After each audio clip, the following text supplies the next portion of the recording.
Pushpa part 2 देखने के बाद तुम्हारे दिमाग में ऐसे बहुत सारे सवाल आ रहे होंगे कि आखिर इसके एंडिंग में हुआ क्या। आखिर में जो धमाका होता है क्या उसमें पुष्पा भाऊ अपने मारे जाते हैं, क्या उनकी फैमिली मारी जाती है, आखिर ये धमाका करवाता कौन है, ये स्कल जैसा दिखने वाला बंदा आखिर ये है कौन। और साथ में मूवी के स्टार्टिंग में जो हमें जापान वाला फाइट देखने को मिलता है, पहले तो ये कंफर्म नहीं है कि ये जापान वाला फाइट प्रेजेंट में होता है या फिर पास्ट में होता है या फिर ये फाइट सीधा का सीधा फ्यूचर में होता है, हमें इसका कुछ भी आइडिया नहीं है। लेकिन इस जापान वाले फाइट में पुष्पा भाऊ को जब गोली लगती है, जब वो पानी में गिर जाते हैं, आखिर वहां से वो कैसे बच के निकल पाते हैं, उन्हें कौन बचाता है, क्या कुछ होता है, ये तो हमें पार्ट 2 में देखने को बिल्कुल भी नहीं मिलता है। लेकिन don't worry your film is empire here, जो कि तुमको ये तो बताएगा ही कि आखिर इसके पार्ट 2 में क्या हुआ। लेकिन इसके पार्ट 3 में भी क्या हो सकता है वो सब कुछ बताऊंगा अपनी थ्योरीज लगा के। तो वीडियो को पूरा जरूर देखना क्योंकि एकदम रपा रप तुम्हें मजा आने वाला है। वीडियो को लाइक करके रेडी हो जाओ। पुष्पा 2 के एंडिंग में हमें ये देखने को मिलता है कि जो ये मिनिस्टर है उसके भाई के बेटे को पुष्पा भाऊ एकदम रपा रप करके काफी बुरी तरीके से मार देते हैं और साथ में मिनिस्टर के भाई को भी मार देते हैं। तो यहाँ से एक चीज तो देखो एकदम क्लियर हो जाती है, ये मिनिस्टर का अगला टारगेट पुष्पा भाऊ है, वो पुष्पा भाऊ से डेफिनेटली बदला तो जरूर लेगा। लेकिन यहीं पे आता है एक नया ट्विस्ट, जब मिनिस्टर के यहाँ फ्यूनरल चल रहा होता है उनके भाई और उसके भाई के बेटे का, वहीं पे एक ऐसा बंदे का हमें बोंके देखने को मिलता है, स्कल वाले बंदे का, जो कि वहाँ पे आके रख जाता है। साथ में हमें कुछ नोट भी देखने को मिलता है। लेकिन अगर तुम ये वाला सीन ध्यान से देखो तो जो ये मिनिस्टर होता है ये बोलता है कि मैं जिसका इंतजार कर रहा था वो आए क्यों नहीं, वहाँ से बोलता है कि वो तो आ नहीं सके, लेकिन उन्होंने अपना संदेशा जरूर भेजा है ये बोंकेट के माध्यम से। साथ में उनका कुछ मैसेज भी आगे रहता है जो कि हम नहीं देख पाते हैं। लेकिन यही सेम बोंकेट हम पुष्पा भाऊ के यहाँ जो मैरिज चल रही होती है अभी यही सेम बोंकेट देखते हैं जिसपे स्कल का लोगो लगा हुआ है और वहाँ पे टिक टिक टिक टिक टिक टिक करने की आवाज आती है। फिर इसके बाद हमें व्हाइट शॉट देखने को मिलता है जिसमें कोई एक बंदा है कि रिमोट का बटन दबा रहा है और वहाँ पे ढम से एक धमाका होता है। देखो तुम सभी को यहाँ पे ये लग रहा हो कि जो ये धमाका हुआ यहाँ पे पुष्पा भाऊ के हुआ है और पुष्पा भाऊ यहाँ पे मर चुके हैं। लेकिन देखो मेरा यहाँ पे ये मानना है कि ये धमाका पुष्पा भाऊ के यहाँ नहीं हो सकता है, ये धमाका यहाँ पे मिनिस्टर के यहाँ हुआ है। मैं ऐसा इसलिए बोल रहा हूँ क्योंकि यहाँ पे मेरी एक थ्योरी आती है कि जो ये धमाका करवाया ये धमाका शायद से भनावर सिंह शेखावत ने ही करवाया है। जो वहाँ पे भनावर सिंह शेखावत ने चंदन के नकली वाले लकड़ी को आग लगा के वहाँ से तो बच ही गया होगा, वहाँ से निकलने के बाद भनावर सिंह शेखावत ने कुछ बहुत ही बड़ा प्लान किया होगा और उसने जो ये बम वाला जो चीज रहता है आप एक मिनिस्टर के यहाँ भेजा होगा और जो बिना बम वाला होगा वो पुष्पा भाऊ के यहाँ भेजा होगा। एंड इसके बाद देखो हमें एक ट्विस्ट देखने को मिलता है कि जो ये बम का धमाका है मिनिस्टर के यहाँ हो गया होगा। इसके बाद सबको यही लगेगा कि जो ये धमाका ये पुष्पा भाऊ ने ही करवाया होगा, कि सबको पता है कि मिनिस्टर के भाई और उसके बेटे को यहाँ पे पुष्पा भाऊ ने ही रपा रप करके मारा है। तो पुष्पा भाऊ का जो अगला टारगेट है वो मिनिस्टर हो सकता है क्योंकि मिनिस्टर तो बदला लेगा ही पुष्पा भाऊ से। पुष्पा भाऊ अपनी जान बचाने के लिए यहाँ पे मिनिस्टर को मारने के लिए बम से उड़वा दिया होगा, जो कि ये हो सकता है, ये पॉसिबल थ्योरी है।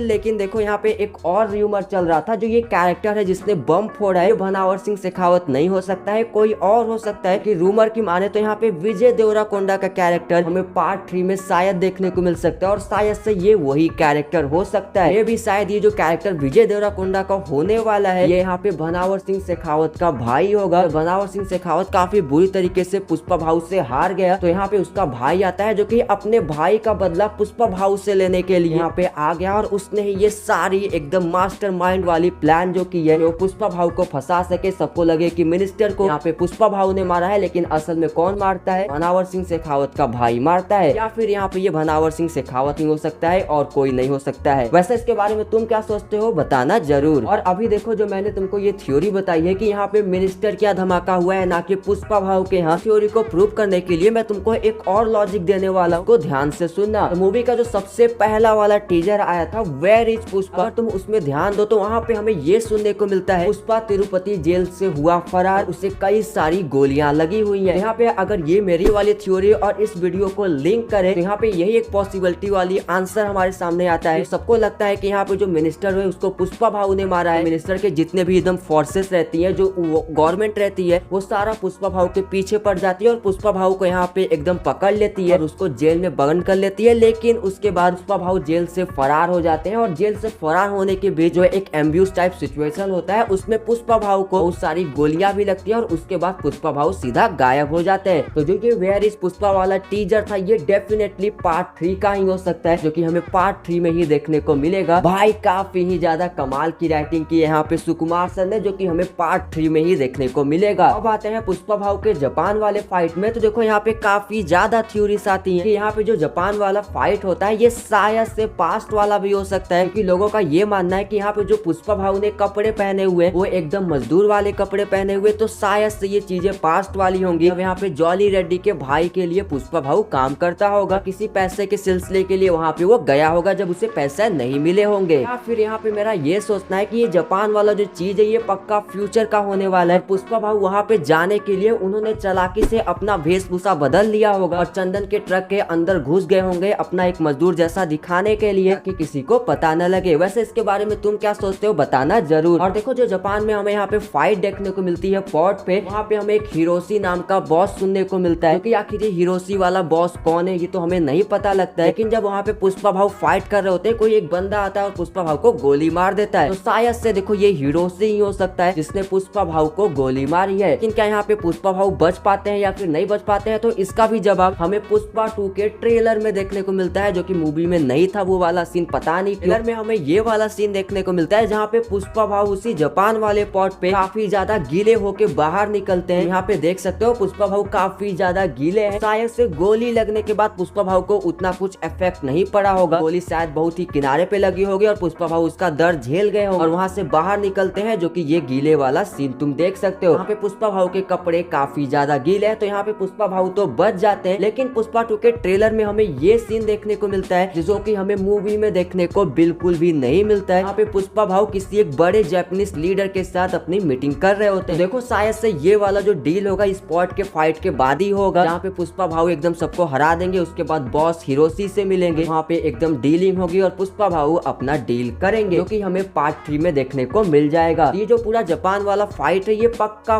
पार्ट 3 का होने वाला है और ये फ्यूचर में होने वाला है। जो अभी करंट इवेंट चल रहा है पार्ट 2 में वो प्रेजेंट का है और पार्ट 3 में हमें ये जापान वाला फाइट देखने को मिलेगा जो कि फ्यूचर का है। इसके अलावा पुष्पा पार्ट 2 के ट्रेलर में हमको ऐसे बहुत सारे सीन देखने को मिलते हैं, जैसे कि ये वाले हमें पुष्पा 2 मूवी में कहीं भी देखने को नहीं मिलते हैं। तो इसका यही मतलब कि जो ये वाले सीन है हमें पार्ट 3 में ही देखने को मिलने वाले हैं। मतलब कि मूवी के डायरेक्टर ने मूवी की आधी या फिर 40-30% शूटिंग ऑलरेडी कंप्लीट कर ली है। तो इसका ये मतलब हो सकता है कि पुष्पा 3 हमें शायद से जल्दी ही देखने को मिल जाए। और जो मैंने पुष्पा 3 को लेकर थ्योरीज बताई है उसके बारे में तुम क्या सोचते हो, उसके बारे में तुम्हारा क्या मानना है, ये हो सकता है या फिर नहीं हो सकता है। अगर तुम्हारी भी कुछ थ्योरीज है तो नीचे कमेंट सेक्शन में जरूर बताना, जिसको पढ़ना मैं जरूर पसंद करूंगा। सो दैट्स इट गाइस, अगर वीडियो पसंद आया हो तो प्लीज इस वीडियो को लाइक एंड शेयर और चैनल को सब्सक्राइब जरूर कर लेना। और हमारे सारे सोशल मीडिया का लिंक को नीचे डिस्क्रिप्शन बॉक्स में मिल जाएगा, प्लीज वहाँ पे जाके मुझे थोड़ा सा फॉलो तो जरूर कर लेना। तब तक के लिए बाय।